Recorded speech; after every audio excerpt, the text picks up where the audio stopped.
Hello my dear friends, ఎలా ఉన్నారు? Welcome to IACE, welcome to the Hindu editorial analysis come vocabulary enrichment. నేను మీ Kiran sir. ఈరోజు 13th డిసెంబర్కి సంబంధించినటువంటి కంటెంట్ని ఈరోజు మనం క్యూరేట్ చేసి మీ ముందుకు తీసుకురావడం జరిగింది. Today we're going to discuss assignment, vocabulary, editorial and revision. So assignment అంటే మనకి 11th వచ్చినటువంటి ఎడిటోరియల్ని బేస్ చేసుకొని మనం వీడియో చేయడం జరిగింది. సో దాంట్లో అడిగినటువంటి అసైన్మెంట్ని మనం ఈరోజు ఒకసారి చూసే ప్రయత్నం చేద్దాం. So let's look at the solution of the assignment which we have asked. Okay, 11th assignment solution చూద్దాం.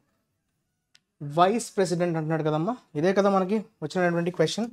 సో దీన్ని ఒక్కసారి మనం let's try to analyse. Okay, this was our question, correct, right. So vice president express concern over the pernicious narratives. Pernicious అంటే dangerous, తెలుసు కదా, pernicious, harmful. Okay, negative కాంటెక్స్లో వాడే adjective, right. Pernicious is a negative adjective. Clear? Narratives and external calibrations by individuals gauged India's progress from air-conditioned and closed chambers, detached from the index of hope, optimism and confidence, fostered by government policies. So, ఇందులో మనం చూసుకుంటే కనుక expressed అంటున్నాడు కదా. Okay, yeah, individuals. Okay, గాజ్డ్ అంటున్నాడు. Individuals, ఆ ఇండివిజువల్స్కి సంబంధించినటువంటి extra information. ఇది ఎక్స్ట్రా ఇన్ఫర్మేషన్ అంటే ఇది ఫ్రేజ్. సో గాజింగ్, గాజ్ అంటే ఏంటమ్మా, టెస్ట్, మెజర్ అనే మీనింగ్ వస్తుంది. మెజర్, గాజ్ అంటే మెజర్, మీకు తెలుసు కదా. సో గాజింగ్ రావాలి, ఇది వర్బ్గా వాడకూడదు, పార్టిసిపల్గా వాడాడు. Okay, from the index of hope, hope noun, optimism noun, confidence noun, సరిపోయింది. అంటే ప్యారలిజం కూడా ఎక్కడ డిటాచ్ తర్వాత మనం ఫ్రమ్ అనే ప్రిపోజిషన్ని వాడతాం, ఇది కూడా కరెక్ట్, సరిపోయింది. తర్వాత కాన్ఫిడెన్స్, ఇది ఎక్స్ట్రా ఇన్ఫర్మేషన్. ఫాస్టర్డ్, ఓకే, ఇది participle, fostered by government policies. Fostered అంటే నర్చర్డ్, స్ట్రెంథెండ్ అనే మీనింగ్లో fostered. So this is your, ఇంకేమైనా ఉన్నాయమ్మా, India's progress. Progress, gauging India's progress. From అనొచ్చా, ఇన్, ఫ్రమ్ కాదు కదా, progress in. So prepositional error. Okay, ఇవి మనకి ఉన్నటువంటి ఎర్రర్స్, అంతేనా. ప్రోగ్రెస్ ఫ్రమ్ కాదు కదా, progress in air condition and close chambers. Now it make sense. So ఇప్పుడు ఒకసారి చదవండి సెంటెన్స్ మొత్తం, ఇప్పుడు మీకు ఖచ్చితంగా కరెక్ట్గా అనిపిస్తుంది. సో అక్కడ ప్రిపోజిషనల్ ఎర్రర్ ఒకటి ఉంది, తర్వాత పార్టిసిపల్ గాజింగ్ పెట్టాలి, అది వర్బ్గా వాడాడు. ఇక్కడ కూడా ఫాస్టర్ అని వదిలేశాడు, V1. ఫాస్టర్డ్ బై, జరిగిపోయింది కదా ఆల్రెడీ. సో ఫాస్టర్డ్ అంటే స్ట్రెంథెండ్, డెవలప్డ్ అనే మీనింగ్ వస్తుంది, nurtured. So that is our assignment. తర్వాత మనం will talk about the revision vocabulary. Okay, so మనకి రాంగ్ ప్రెసిడెంట్ అనే పేరుతో మనకి టైటిల్ రావడం జరిగింది, గుర్తుంది కదా. సో రాంగ్ ప్రెసిడెంట్ అంటే అర్థం ఏంటమ్మా, ప్రెసిడెంట్ అంటే అంతకుముందు జరగడం, అంటే ఒక ఎగ్జాంపుల్ లాగా సెట్ అవ్వడాన్ని ఈ call it as precedent. Okay, so precedent is basically a noun, అంతేనా. సో ఒక ఎగ్జాంపుల్గా చెప్పచ్చు, ఎగ్జాంపుల్ అన్నా మోడల్ అన్నా సేమ్ కదా. Okay, model C. తర్వాత ఎస్ట్రేంజ్డ్ అన్నాడు. What is estranged? ఎస్ట్రేంజ్డ్ అంటే ఇప్పుడు విడిపోయి ఉండడం, అంటే ఒకప్పుడు కలిసి ఉండేవాళ్ళు ఇప్పుడు విడిపోయారు. సో సో ఒక డిస్టెన్స్ అనే మీనింగ్ వస్తుంది, అంటే ఒక రకంగా ఎలినేట్, ఐసోలేట్, ఎలినేట్. ఓకే, విడిపోయిన అనే మీనింగ్ వస్తుంది. ఈ will be your correct answer. ఇది యాడ్జెక్టివ్ అమ్మా. ఎస్ట్రేంజ్డ్ వైఫ్ అని, ఎస్ట్రేంజ్డ్ హస్బెండ్ అని చెప్తుంటారు. తర్వాత CITE, సైట్, ఇది వర్బ్, అంతేనా. సైట్ చేశారంటే అర్థం ఏంటమ్మా, సూచించారు అనే మీనింగ్ వస్తుంది. CITE, site. సైట్ ఈస్ అంటే సూచించడం, ఎగ్జాంప్లిఫై. ఓకే, ఏమని చెప్పచ్చు మనం ఒకసారి చూడండి, దానికి దగ్గరగా ఉండే వర్డ్ చూడండి అమ్మా. రిఫర్ అనొచ్చా, రిఫరు, మెన్షన్ కూడా చెప్పచ్చు. రిఫర్ అన్నా, మెన్షన్ అన్నా, కోట్ అన్నా, all mean the same. So F will be your correct answer. తర్వాత ఎంఫాటిక్ అన్నాడు, ఇది IC కాబట్టి ఇది యాడ్జెక్టివ్ అవుతుంది. అయితే ఎంఫాటిక్ అంటే చాలా serious. Okay, something very serious, అంటే అది కూడా యాడ్జెక్టివ్ అవ్వాలి కదా. So emphatic should be adjective. అంటే ఫోర్స్ఫుల్ అనొచ్చు, వెహమెంట్ అనొచ్చు. ఫోర్స్ఫుల్, వెహమెంట్, వెహమెంట్. ఓకే, ఇవన్నీ యాడ్జెక్టివ్స్ అనమాట. Okay, B will be your correct answer. తర్వాత ఎక్స్పల్షన్. ఎక్స్పల్షన్ అంటే రిమూవల్, ఇది కూడా ION suffix, so it is a noun. So expulsion of member of parliament, Moitra, Moitra గురించి మాట్లాడుకున్నాం కదా. సో అప్పుడు మనకి ఎక్స్పల్షన్ అనే పదం వచ్చింది. సో దాన్ని ఏమనొచ్చు, రిమూవల్ని మనం డిబార్మెంట్ అనొచ్చా, రిమూవల్ అన్నా డిబార్మెంట్ అన్నా సేమ్. సో ఈ రెండు synonyms. D will be your correct answer. Dubious, dubious, this is an adjective. So dubious అంటే ఏంటమ్మా, మళ్ళీ ఎప్పుడు వాడతాం డబ్ల్యూఎస్? డబ్ల్యూఎస్ అంటే when you're not sure about, you're not certain about, you're uncertain, you're doubtful. అంటే uncertain, doubtful. Certain అంటే sure, uncertain అంటే doubtful. So A will be your correct answer. Clear? So with this we have completed the revision vocabulary. Now we will move on to the editorial. So ఈరోజు వచ్చినటువంటి editorial ఒకసారి study చేసే ప్రయత్నం చేద్దాం. ఈరోజు వచ్చినటువంటి title ఏంటంటే వెల్కమ్ డైరెక్షన్ అంటున్నాడు. డైరెక్షన్ అంటే ఏంటి? మీకు జనరల్గా తెలిసిన మీనింగ్ ఏంటి? డైరెక్షన్ అంటే రూట్ కదా, ఎలా వెళ్ళాలి, ఎటువైపు వెళ్ళాలి, దిక్కు అంటాం కదా తెలుగులో. అయితే వెల్కమ్ డైరెక్షన్ అంటే అక్కడ దిక్కు అనే మీనింగ్ వస్తుందా అంటే కాదు. Direction is the nothing but ruling అనే మీనింగ్ వస్తుంది. అంటే తీర్పు అని చెప్పొచ్చు. డైరెక్షన్ అంటే కోర్టు ఇచ్చినటువంటి తీర్పును ఉద్దేశించి మనం డైరెక్షన్ అనే పదంతో చెప్తాం. అలానే డైరెక్షన్ డిపార్ట్మెంట్ ఉంటుంది సినిమాలో. So direction department, so పర్యవేక్షించేవాడు.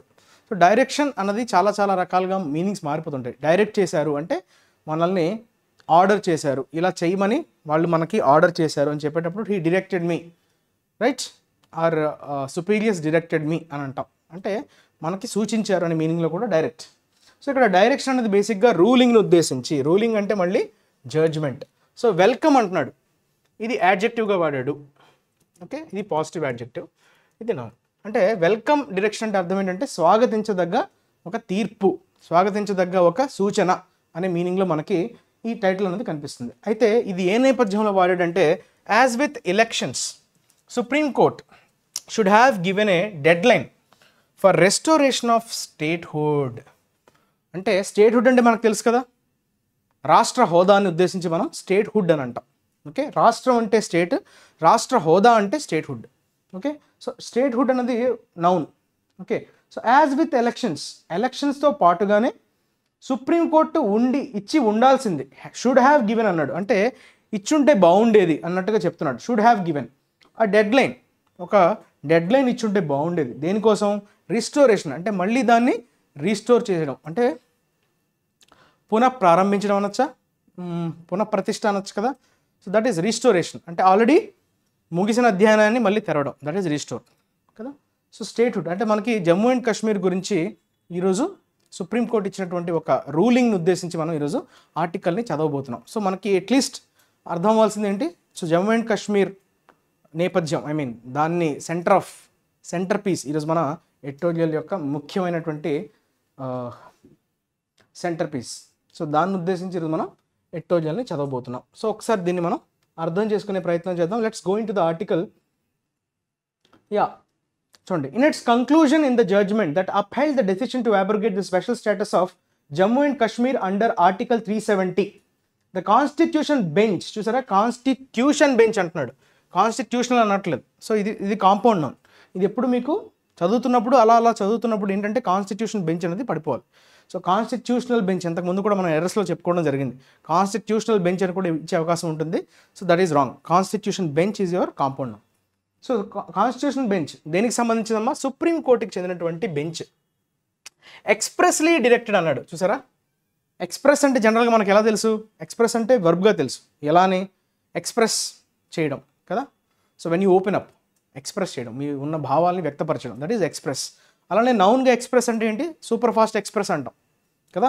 ఎక్స్ప్రెస్లు ఉంటాయి కదా, డిఫరెంట్ ఎక్స్ప్రెసెస్ ఫాస్ట్గా వెళ్తాయి. కాకపోతే ఇక్కడ ఎక్స్ప్రెస్ని ఎలా వాడడమ్మా? యాడ్వర్బ్గా వాడాడు. డైరెక్టెడ్ సూచించింది. అయితే ఎక్స్ప్రెస్లీ డైరెక్టెడ్ అంటే క్లియర్లీ అని అర్థం, చాలా స్పష్టంగా అనే మీనింగ్లో ఎక్స్ప్రెస్లీని మనం యాడ్వర్బ్గా వాడటం జరిగింది. అయితే ఈ కాన్స్టిట్యూషన్ బెంచ్ అన్నది conclusion in the judgment. Conclusion అంటే ఏంటమ్మా? సో ఇచ్చినటువంటి conclusion, so that is the final తన judgment that upheld the decision. Upheld అంటే సమర్థించడం, ఆ డెసిషన్ని సమర్థించడాన్ని అప్హెల్డ్ అని అంటాం. విత్హెల్డ్ అంటే దాన్ని సమర్థించకపోవడం. Okay, that is the difference. Upheld and withheld. Withheld the decision అన్నాడు అనుకోండి, దాని మీనింగ్ ఏంటి? దాన్ని అంగీకరించలేదు. అప్హెల్డ్ అంటే సమర్థించడం అనే మీనింగ్ వస్తుంది. అయితే ఆ డెసిషన్ ఏంటమ్మా? To abrogate. ఈ వర్డ్ చాలాసార్లు మనకు వచ్చింది, ఇంతకుముందు కూడా మనం చాలాసార్లు డిస్కస్ చేసాం. అబ్రోగేట్ అంటే ఏంటమ్మా? రివోక్ అని కానీ, రిపీల్ అని కానీ, రద్దు చేయడం, తొలగించడం అనే మీనింగ్లో we use the word abrogate. So దీన్ని వర్బ్గా వాడటం జరిగింది. Abrogation will be the noun.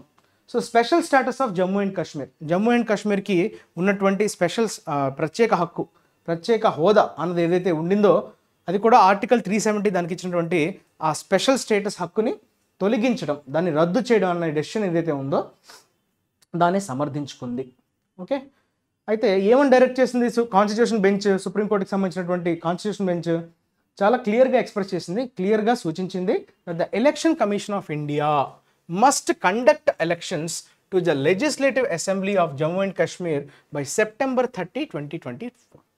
అయితే ఏమని సూచించింది, ఎలక్షన్స్ అన్నవి జరగాలి. ఎందుకంటే ఎప్పటి నుంచి అయితే ఆ బైఫర్కేషన్ జరిగిపోయిందో, యూటీగా దాన్ని ప్రకటించారో అప్పటి నుంచి అక్కడ గవర్నమెంట్ లేదు, అంతకుముందు ప్రెసిడెంట్ రూల్స్ కూడా ఇంపోజ్ చేయడం జరిగింది. సో అక్కడ ప్రజాస్వామ్యబద్ధంగా ఎలక్షన్స్ అనేవి జరగట్లా. సో ఇప్పుడు ఎట్లా అయినా 2024 సెప్టెంబర్ కల్లా అక్కడ ఎలక్షన్స్ అనేవి లెజిస్లేటివ్ అసెంబ్లీకి సంబంధించినటువంటి ఎలక్షన్స్ని నిర్వహించాలి, మస్ట్ అంటున్నారు చూసారా. సో ఖచ్చితంగా చేయాల్సిందే అన్నట్టుగా డైరెక్షన్ ఇష్యూ చేసింది సుప్రీంకోర్టుకి చెందినటువంటి కాన్స్టిట్యూషన్ బెంచ్. ఎవరిని నిర్దేశించిందమ్మా, ఎలక్షన్ కమిషన్ ఆఫ్ ఇండియాకి నిర్దేశించింది. ఇట్ ఈస్ వెల్కమ్, అయితే ఇది స్వాగతించదగ్గ పరిణామం. That the court has set a dead line to conduct the long delayed elections in Jammu and Kashmir. అయితే ఎప్పటి నుంచో డిలేలో ఉంది కదా, ఎప్పటి నుంచో అందరూ కోరుకుంటున్నారు, కానీ అది తాత్సారం అవుతూ వస్తుంది. సో దానికి ఒక డెడ్ లైన్ విధించడం అన్నది చాలా స్వాగతించదగ్గ పరిణామమే. కాకపోతే which has been under spells of governors rule and president rule since June 20, 2018 and without a legislative assembly. ఇది మనకు చెప్పిన ఫ్యాక్టే మళ్ళీ చెప్తున్నాడు, ఇందాక మనం discuss చేసుకుందే.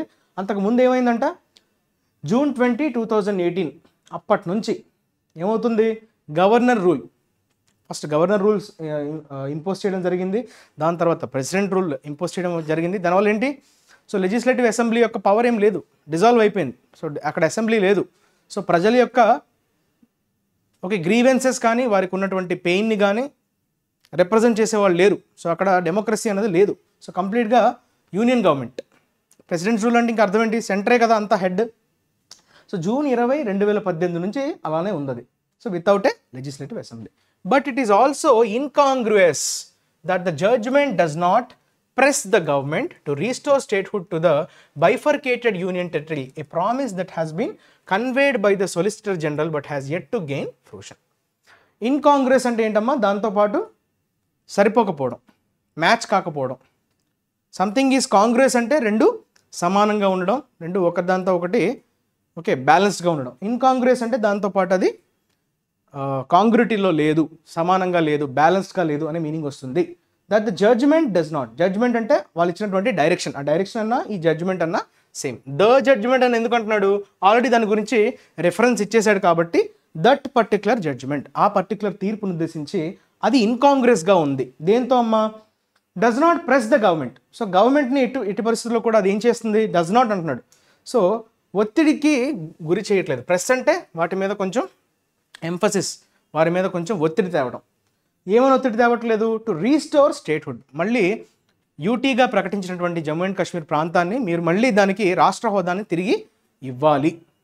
Okay, so that is called restore statehood. దాన్ని మళ్ళీ దాని హోదాని దానికి ఇచ్చేయాలి. To the bifurcated union territory, already bifurcate అయిపోయినటువంటి, అంటే విడిపోయిన, బైఫర్కేట్ అంటే బై అంటే టూ, బైఫర్కేట్ అంటే రెండుగా విడిపోయిన యూనియన్ టెరిటరీ, ఏ ప్రామిస్. అయితే ఆ ప్రామిస్ ఎవరిచ్చారు, సొలిసిటర్ జనరల్ ఇచ్చారు. ఒక సందర్భంలో ఏమని, మేము స్టేట్హుడ్ని మళ్ళీ వాళ్ళకి తిరిగి ఇచ్చేస్తామనే ప్రామిస్ అయితే ఇచ్చారు, కానీ but has yet to gain fruition. Fruition అంటే ఏంటమ్మా, సో ఫలప్రదం అంటాం తెలుగులో. అంటే ఫలప్రదం అంటే టు అప్టైన్ రిజల్ట్. సో అది రిజల్ట్గా ఫుల్ఫిల్ అవ్వడం, దాన్నే మనం ఫ్రూషన్ అంటాం. So when something gets implemented you call it as fruition. So the bench remarks, bench అంటే ఏదమ్మా, ఇక్కడ చెప్పాడు కదా already, the constitution bench of the supreme court, దాన్ని ఉద్దేశించి మళ్ళీ ద బెంచ్ అని అంటున్నాడు. Remarks the direct elections cannot be put on hold until statehood is restored, but it could have directed the union government to restore statehood and conduct elections by a specified date, as there remains no reason for the continuance of Jammu and Kashmir as a union territory. అయితే ఎలక్షన్స్ని ఎట్టి పరిస్థితుల్లో కూడా ఆపడానికి వీల్లేదు, put on hold అంటున్నాడు, until statehood is restored. Okay, direct elections అవ్వాలంటే ముందు రాష్ట్ర హోదా అనేది రావాలి, రీస్టోర్ అయితేనే కానీ మనం ఎలక్షన్స్ని హోల్డ్లో పెట్టడానికి లేదు. Cannot be put hold until statehood is restored. Statehood restore అయ్యేంత వరకు దాన్ని మనం వాయిదా వేయడానికి లేదు, దాన్ని ఆపడానికి లేదు. బట్ కాకపోతే ఇట్ కుడ్ హ్యావ్ డైరెక్టెడ్, అది ఇలా చేసుంటే బాగుండేది. ఎలా చేసుంటే బాగుండేది? ఇట్ కుడ్ హ్యావ్ డైరెక్టెడ్, ఏమని చెప్పుంటే బాగుండేది? ద యూనియన్ గవర్నమెంట్, అది సెంట్రల్ గవర్నమెంట్కి ఇలా దిశానిర్దేశం చేస్తే బాగుండు. ఎలా? టు రీస్టోర్ స్టేట్హుడ్, ఫస్ట్ స్టేట్హుడ్ని ఇచ్చేసేయండి, రాష్ట్ర హోదాను దాన్ని కల్పించండి, దాని తర్వాత ఎలక్షన్స్ని ఒక స్పెసిఫైడ్ డెడ్ లైన్ పెట్టుకొని మీరు దాన్ని కండక్ట్ చేయండి అనే విధంగా యూనియన్ గవర్నమెంట్కి డైరెక్షన్ ఇచ్చుంటే బాగుండేది. ఎందుకంటే దేర్ రిమైన్స్ నో రీజన్, అది యూనియన్ టెరిటరీగా కంటిన్యూ అవ్వాల్సినటువంటి అవసరం అయితే ఏమీ లేదు అని చెప్తున్నాడు. Restoration of statehood is an important measure as this guarantees a degree of federal autonomy to the province. ఆ ప్రాంతం, ప్రొవిన్స్ అంటే ఆ పర్టికులర్ భూభాగంగాని, ఓకే, ఆ ఏరియాని మనం ఉద్దేశించి ప్రొవిన్స్ అంటాం. సో ఒక రాష్ట్ర హోదా ఉంటేనే కదా సో దాని యొక్క స్వయం ప్రతిపత్తి అనేది నిలబడుతుంది. లేదంటే ప్రతిసారి సెంట్రల్ గవర్నమెంట్ ఇన్వాల్వ్ అవ్వడం, సో దానికి ఉన్నటువంటి ఫెడరల్ అటానమీ అంటే ఒక రాష్ట్రానికి ఉండాల్సినటువంటి స్వయం ప్రతిపత్తి అన్నది కోల్పోతుంది. సో దానికి ఆ స్టేట్హుడ్ ఉంటేనే so that will be able to function as an independent state. So ఆ రిస్టోరేషన్ జరగకపోయినప్పుడు ఏమవుతుందంటే సెంటర్ ఇంటర్ఫరెన్స్ అనేది ఎక్కువగా ఉంటుంది. సో దానికోసమే మనకి ఈ పదాన్ని చెప్పడం జరిగింది. ఈ సెంటెన్స్లో ఏమంటున్నాడంటే చూసారా, degree of federal autonomy to the province. So దానికి ఆ హోదా అనేది చాలా అవసరం, ఇంపార్టెంట్ మెజర్ అంటాడు. That should allow the elected government to be able to better address the concerns of the electorate. అంతే కదా, అక్కడున్న ప్రజల యొక్క ప్రాబ్లమ్స్ని, ఇష్యూస్ని ట్యాకిల్ చేయాలంటే వాళ్ళ ద్వారా ఎన్నుకున్నటువంటి ప్రభుత్వం అక్కడ ఉండాలి. సో వాళ్ళు మాత్రమే ఆ ప్రజల యొక్క, అక్కడ ఉన్నటువంటి ఓటర్స్, అక్కడ ఉన్నటువంటి ఎలక్టరేట్స్ అంటే ఎవరు? ఎలక్షన్స్లో పార్టిసిపేట్ చేసిన వాళ్ళు. సో వారి యొక్క కన్సర్న్స్ని పరిష్కరించగలిగే ఎబిలిటీ కావచ్చు, పవర్ కావచ్చు వారికి దక్కుతుంది. So representatives of the union government dependent than. చూసారా, అంటే ఇప్పుడు యూటీలో ఉంటే కనుక యూనియన్ గవర్నమెంటే మొత్తం తలదూరుస్తుంది, ప్రధానంగా ఇంటర్ఫియర్ అవుతుంది కదా. కాకపోతే ఎలక్టెడ్ గవర్నమెంట్ ఉంటే ఖచ్చితంగా so they will handle the issues, they will address the issues of their electorates. Issues అన్న కన్సర్న్స్ అన్న సేమ్. ఓకే, సో అడ్రస్ అంటే పరిష్కరించడం. ఓకే, ఇది వర్బ్గా వాడాడు, కన్సర్న్స్ నౌన్. సో అటానమీ స్వయం ప్రతిపత్తి. Okay, next, Jammu and Kashmir remains among India's most conflict-prone regions, partially due to historical reasons related to integration of the erstwhile princely state into the Indian Union, and later due to the accumulated grievance over the conduct of democratic processes in the erstwhile state. So Jammu and Kashmir ఎప్పటి నుంచో, remains అంటే ఎప్పటి నుంచో continue అవుతుంది. ఎలా? India యొక్క most conflict prone అంటే ఏమనుకున్నామమ్మా అంటే ఈజీగా దాని మీద దాడి చేయగలడం కానీ, సో వల్నరబుల్ అంటాం కదా, వల్నరబుల్ అన్నా ప్రోన్ అన్నా సో దాని మీద ఎక్కువగా కాన్ఫ్లిక్ట్కి ఆస్కారం ఉండేటువంటి ప్రాంతం అది. ఓకే, సో దానికి కొంతవరకు రీజన్ ఏంటి? పార్షియల్లీ అంటున్నాడు, అంటే కొంతవరకు దానికి రీజన్ ఏంటంటే historical reasons. Okay, historical reasons మనకు తెలిసిందే. ఏంటమ్మా అది? ఇంటిగ్రేషన్. సో అదొక ప్రిన్స్లీ స్టేట్గా ఉండింది జమ్మూ అండ్ కాశ్మీర్. సో పాకిస్తాన్తో వార్ నేపథ్యంలో వాళ్ళని వాళ్ళు కాపాడుకోవడానికి మన యొక్క అసిస్టెంట్ని అడిగారు. సో అసిస్టెన్స్ కోసం మేము, అంటే అక్కడ ఆ రాజు ఉంటాడు కదా, జమ్మూ అండ్ కాశ్మీర్ రాజు, అతను ఒప్పందం చేసుకుంటాడు కదా, మేము మీ అంతర్భాగంలో ఉంటాం, సో అంతర్భాగంలో ఉండేటందుకు మీ యొక్క హెల్ప్ కావాలి అని చెప్పి సైన్ చేసుకుంటారు document. So that is Hari Singh కదా, కింగ్. అదే అంటున్నాడు అక్కడ, ఇంటిగ్రేషన్ ఆఫ్ ద ఎర్స్ట్వైల్ అంటే ఒకప్పటి అంటాం కదా, ఒకప్పటి అంటే ఇప్పుడు కాదు, ఒకప్పటి ప్రిన్స్లీ స్టేట్ అది కదా. తర్వాత ఇట్ హ్యాస్ బీన్ యాక్సెస్డ్ అంటాం కదా, యాక్సెస్డ్ అంటే కలిసిపోవడం, యాక్సీడ్ అంటాం, ACCED. Okay, princely state into the Indian union and later due to accumulated grievance. తర్వాత అయితే ముందైతే హిస్టారికల్గా అదొక రీజన్, ఇంటిగ్రేట్ అయిపోయారు, రాజు మాత్రమే ఒప్పందం, అక్కడ ఉన్నటువంటి వ్యాలీలో ఉండే ప్రజల యొక్క మనోభావాలు అక్కడ రిఫ్లెక్ట్ కాలేదు. సో అక్కడ ఉన్న వాళ్ళు ఎవరికి ఏ కంట్రీతోని కలవడానికి ఇంట్రెస్ట్ లేదు, కాకపోతే రాజు ఆ సైన్ చేయడం వల్ల సో ఇంటిగ్రేషన్ అనేది జరిగిపోయింది. సో అక్కడ నుంచి కాన్ఫ్లిక్ట్ ఎప్పటి నుంచో నడుస్తూనే ఉంది. దాని తర్వాత పార్షియల్లీ అది రీజన్ అండ్ లేటర్ అంటున్నాడు. అది కాకుండా ఇంకోటి ఏంటి? అక్యూములేటెడ్ గ్రీవెన్స్ అంటే బాగా పేరుకుపోయినటువంటి కంప్లైంట్స్. అక్యూములేటెడ్ అంటే పేరుకుపోయిన, గ్రీవెన్సెస్ అంటే complaints over the conduct of democratic processes in the erstwhile state. మళ్ళీ ఎర్స్ట్వైల్ అంటే మళ్ళీ కాశ్మీర్ని ఉద్దేశించి చెప్తున్నాడు. సో అక్కడ డెమోక్రటిక్ ప్రాసెసెస్, ప్రజాస్వామ్య పద్ధతులు, సో అక్కడ జరుగుతున్నటువంటి పద్ధతులు ఏవి కూడా సరిగ్గా లేవు అన్నట్టుగా వాటి మీద విపరీతమైనటువంటి కంప్లైంట్స్ రావడం అనేది జరిగింది. So even when periodic and regular elections were conducted during the height of militancy, participation was limited in many parts of the valley, denoting the disenchantment with the political system. So అప్పుడప్పుడు elections అప్పుడప్పుడు periodic కానీ regular కానీ, so ఒక కొంత గ్యాప్లో elections జరుగుతున్నా, రెగ్యులర్గా elections జరుగుతున్నప్పటికీ కూడా during the height of militancy అంటే ఏంటమ్మా అంటే మనం ఏమంటామంటే ఆయుధాలు పట్టుకొని మనం దేన్నైనా యాజిటేట్ చేయడం, that is called militancy. Okay, so militancy is nothing but హింసాత్మక ధోరణిలో మనం దేన్నైనా యాజిటేట్ చేయడం, ఎస్పెషల్లీ ఆయుధాలను వాడి, సాయుధ బలగాలు, సాయుధం అంటారా, yes, that is militancy. Participation was limited అంటే పార్టిసిపేషన్ అంటే ఇక్కడ ఎవరు ఎలక్షన్స్లో పార్టిసిపేట్ చేసేటువంటి ఎలక్టరేట్ని ఉద్దేశించి అక్కడ పార్టిసిపేషన్ అని చెప్తున్నాడు. Was limited in many parts of the valley. So తక్కువగానే ఉండేది వారి యొక్క అసంతృప్తి. ఇది ఉంది చూసారా, డిసెన్చాంట్మెంట్ అనే పదం వాడాడు, డినోటింగ్ ద డిసెన్చాంట్మెంట్ అంటే అర్థం ఏంటమ్మా, అసంతృప్తి. సో వారికి ఆ పొలిటికల్ సిస్టమ్ మీద, పరిపాలన విధానం మీద, రాజకీయ పరిస్థితుల మీద విపరీతమైనటువంటి అసంతృప్తి ఉంది అన్నట్టుగా వారి యొక్క పార్టిసిపేషన్ లిమిటెడ్గా ఉండడాన్ని సూచిస్తుంది. వారికి బాగా అసంతృప్తి ఉంది అనే విషయాన్ని సూచిస్తుంది. But things took a change for the better since the early mid-2000s when electoral participation improved and Jammu and Kashmir citizens began to partake in the democratic process to get their concern addressed before agitations and protests. Okay, ఇట్లా ఎన్ని రోజులని ప్రొటెస్టులు చేస్తాం, ఎన్ని రోజులని agitations చేస్తాం. So democratic ప్రాసెస్లో మనం అంతర్భాగం అవుదాం, ప్రజాస్వామ్య పద్ధతుల్లో మనం మన యొక్క పెయిన్ని కానీ మనకున్నటువంటి అపోజిషన్ని కానీ మనం ఓటు ద్వారానే తెలియపరచాలి అని ఈ mid-2000s, ఓకే, 2000 మిడ్స్ అంటే అక్కడ 2005, 2006 ఆ ప్రాంతంలో అని అర్థం.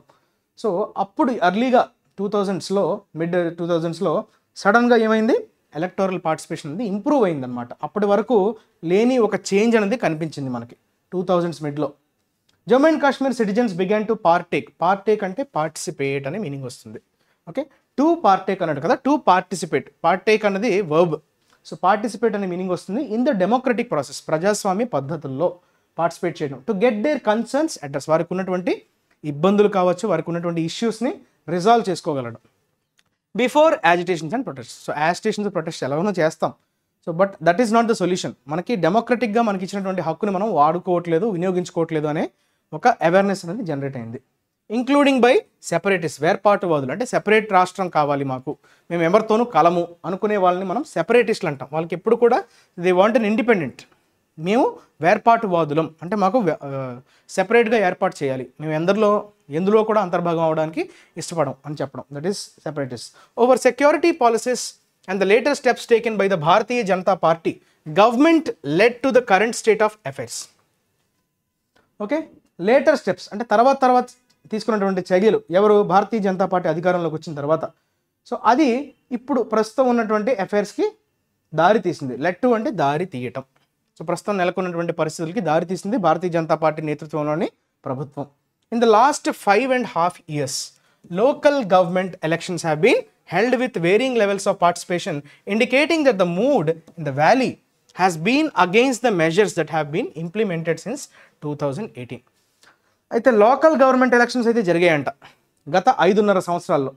సో అక్కడ జరుగుతున్నటువంటి ఎలక్షన్స్లో వచ్చేటువంటి పార్టిసిపేషన్స్ ఏవైతే ఉన్నాయో ఆ పార్టిసిపేషన్ దేని ఇండికేట్ చేస్తుందంటే అక్కడ ఉన్నటువంటి మూడ్. సో వ్యాలీలో ఉండేటువంటి మూడ్ అంటే వ్యాలీలో జనరల్గా కశ్మీర్స్ ఎక్కువ, ముస్లిమ్స్ ఎక్కువ. సో వారి యొక్క మూడ్ ఎట్లా ఉందో అన్నది అక్కడ రిఫ్లెక్ట్ అయ్యింది.